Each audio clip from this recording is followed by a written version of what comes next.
Bienvenue dans le Colorado provençal de Rustrel.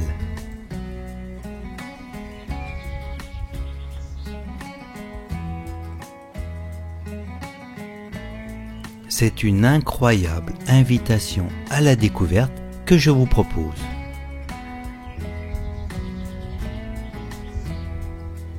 La beauté du Colorado provençal dans le massif des Ocres du Luberon réside dans le fait que le site a été créé à la fois par la nature et par les hommes, les ocriers. L'exploitation à Rustrel a commencé à la fin du 19e siècle. Les ocriers ont alors éventré la terre pour arracher les précieux pigments, déclinant 1000 couleurs et donnant naissance à des paysages aux formes fantastiques.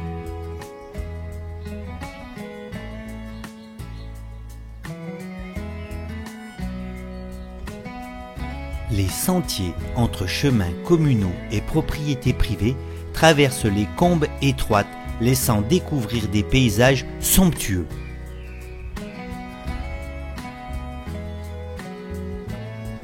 Nous avons opté pour le grand parcours de 5 km 500 qui nous permet de découvrir à l'instant le cirque de Barriès.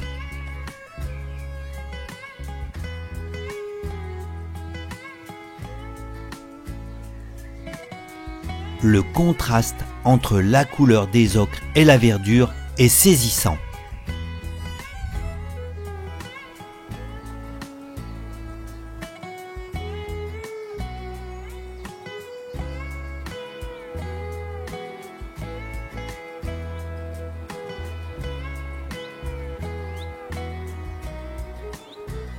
Les ocres du Luberon, rouge, orange, jaune, 1000 couleurs sous le soleil de Provence et sa lumière qui joue les contrastes sous le bleu du ciel et le vent de la flore. Le massif des ocres du Luberon est incontournable, insolite, unique.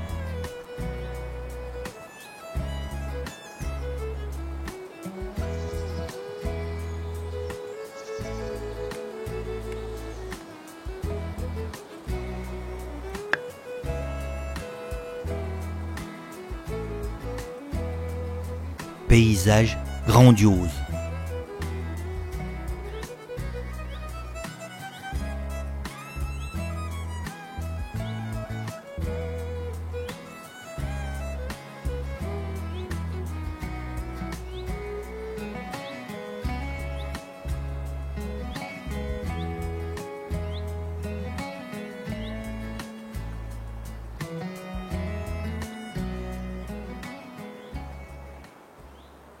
Le doux murmure du vent de la Provence nous accompagne durant cette visite.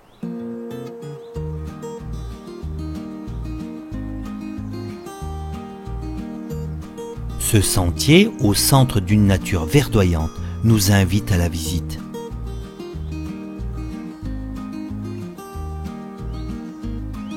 Paysage insolite, ces tas de pierres amassées par les promeneurs.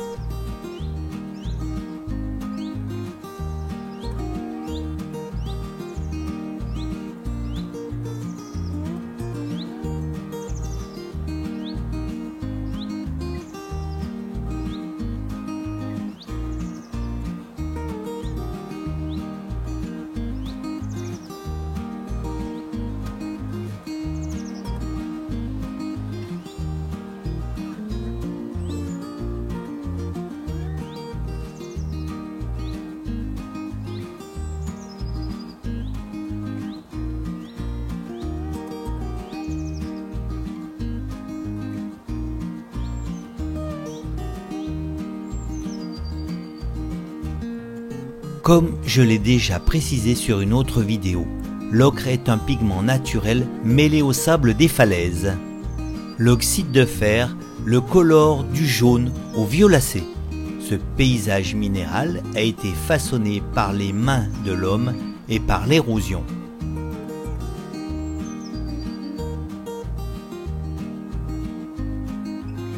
Une formation géologique originale. Il y a 230 millions d'années, la Provence est recouverte par la mer. et le restera pendant une très longue période. Plusieurs milliers de mètres de sédiments arrachés au continent alentour s'accumulent au fond des eaux.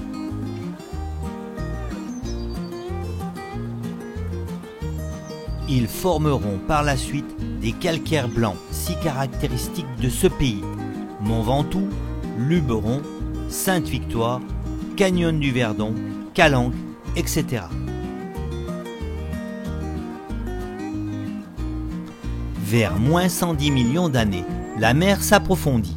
Les sédiments qui se déposent au fond des eaux, ce sont des argiles grises qui viennent recouvrir les calcaires auxquels les géologues donneront le nom de terrain apsien.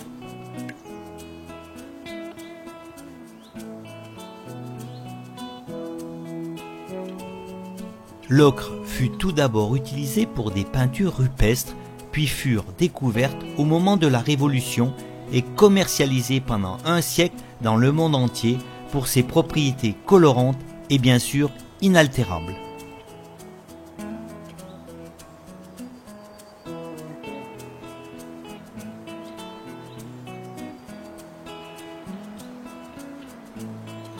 Ce pigment naturel fait aujourd'hui son retour en force, redonnant vie à de nombreuses activités touchant la peinture, la décoration, la poterie et le bâtiment. Faisant suite à l'immersion de ce bassin par la mer et étant presque comblé, c'est dans des eaux peu profondes et agitées par les courants que vont se déposer au-dessus des argiles des sables de couleur vert. C'est la glauconite. Des petits graminées verts qui leur confèrent leur couleur.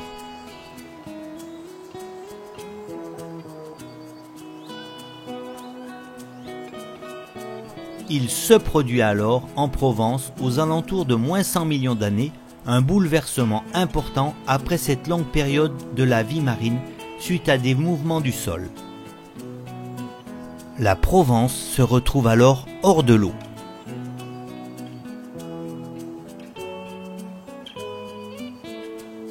À cette époque, le climat y est tropical.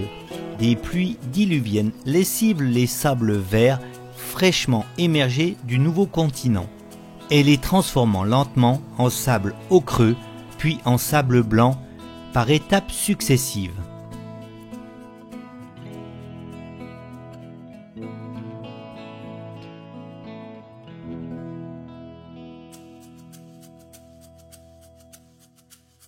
La première étape est la dissolution par les eaux de pluie qui circulent en profondeur de tous les éléments constituant le sable vert, excepté le sable lui-même très résistant.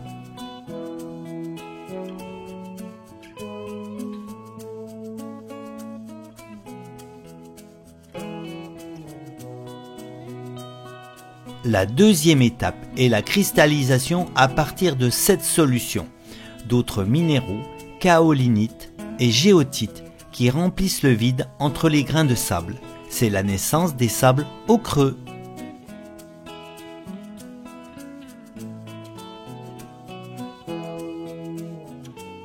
Puis enfin, le lessivage qui se poursuit sur ces sables ocreux évacue l'hydroxyde de fer qui les colore, ne reste en place que les sables blancs.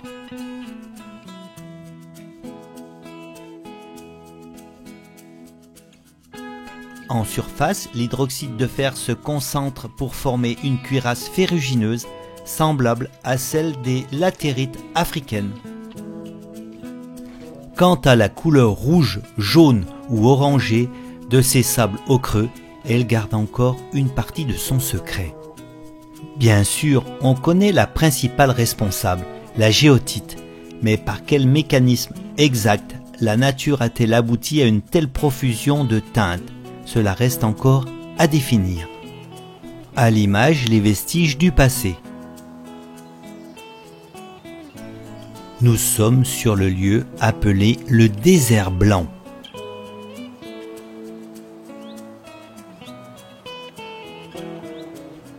Nous poursuivons notre visite et nous découvrons çà et là des vestiges qui témoignent de l'exploitation du passé.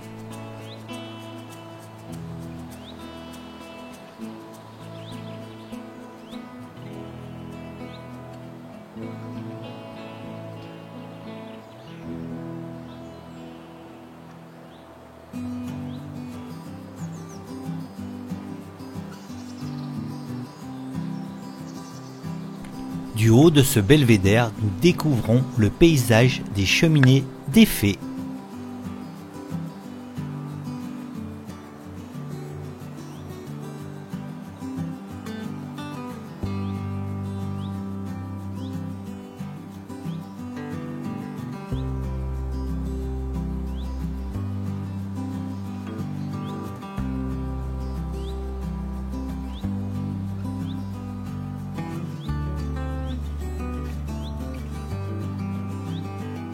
Un incroyable paysage s'ouvre devant nos yeux. Voici le résultat du travail des hommes et de la nature.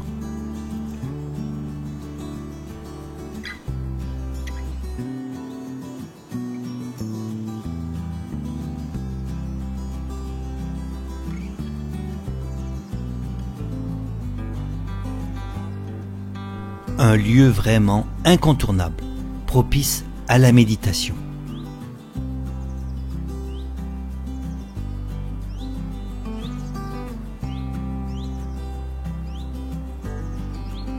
Et cette falaise aux couleurs vertes, les Grignans.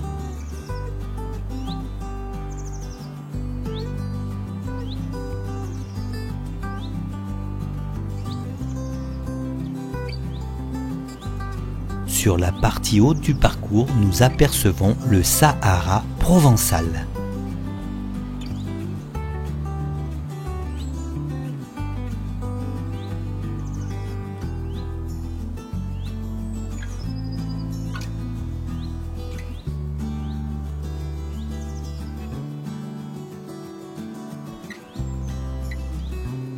Nous poursuivons notre balade avec cette nature provençale qui nous entoure.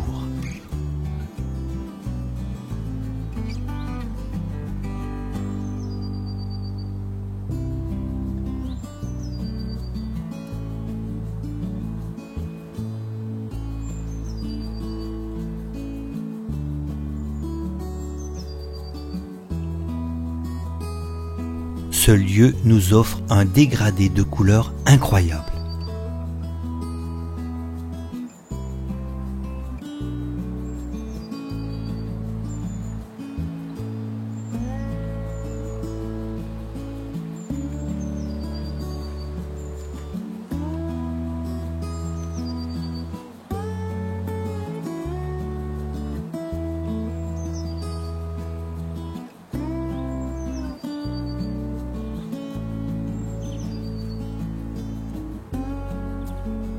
De véritables œuvres composées par la nature.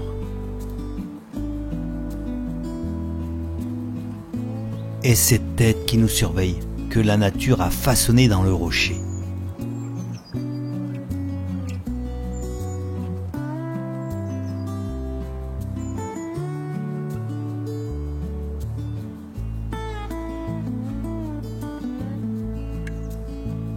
Au détour du parcours, nous traversons un petit cours d'eau.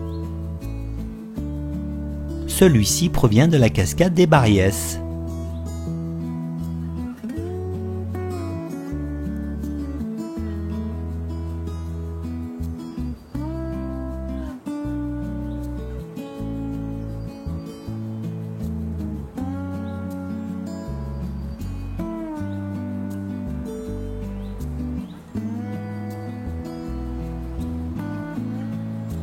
Puis nous arrivons au terme de notre étape, au sommet de cet endroit dénommé le Sahara provençal.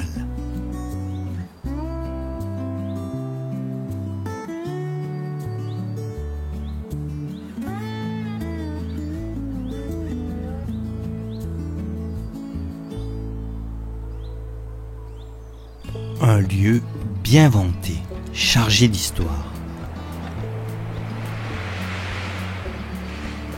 Un lieu aride, hostile, mais tellement beau.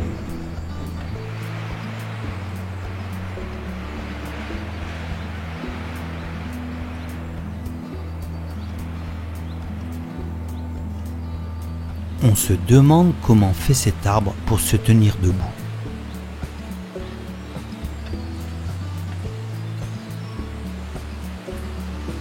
Décor paradisiaque.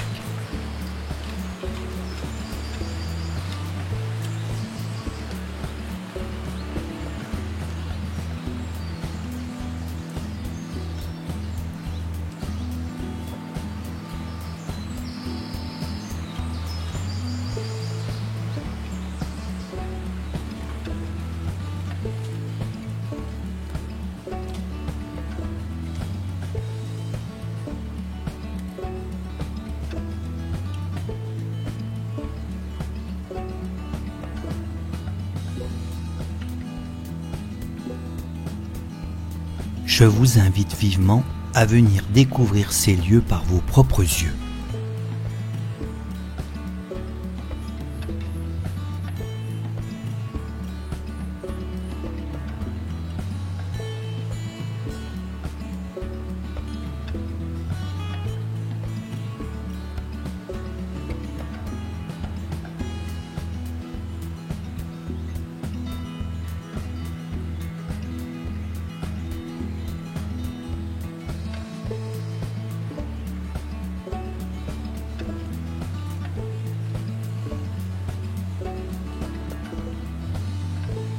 Ici, le vent de la Provence fait partie du décor.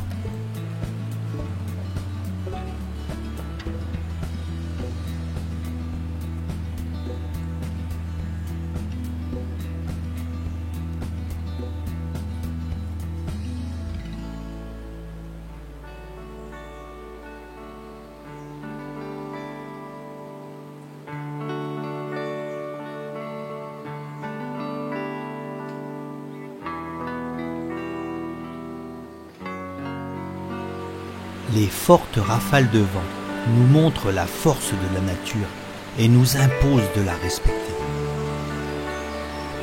Lors de l'extraction de l'ocre, il était nécessaire de séparer l'ocre très fine des impuretés et du sable majoritaire à 80 à 90%.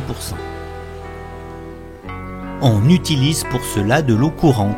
C'est le procédé de lévigation. Les particules colorantes plus légères sont ensuite lessivées et séchées.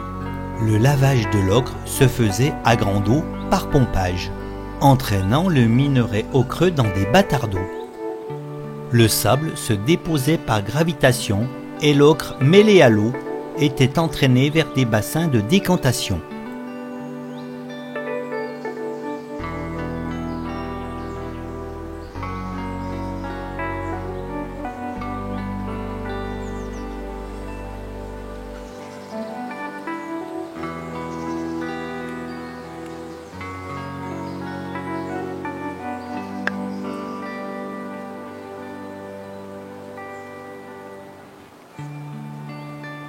Voilà, mon petit reportage sur le Colorado provençal de Rustrel s'achève.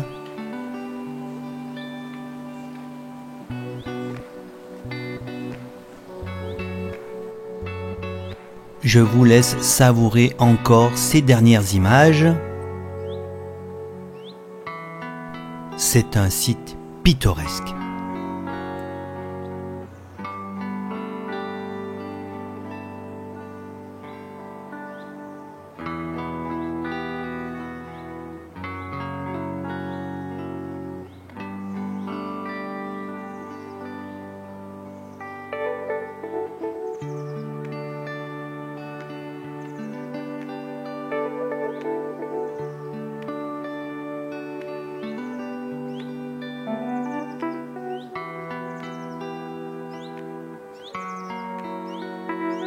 Alors, sans plus attendre, venez découvrir ces lieux chargés d'histoire et de couleurs par vos propres yeux.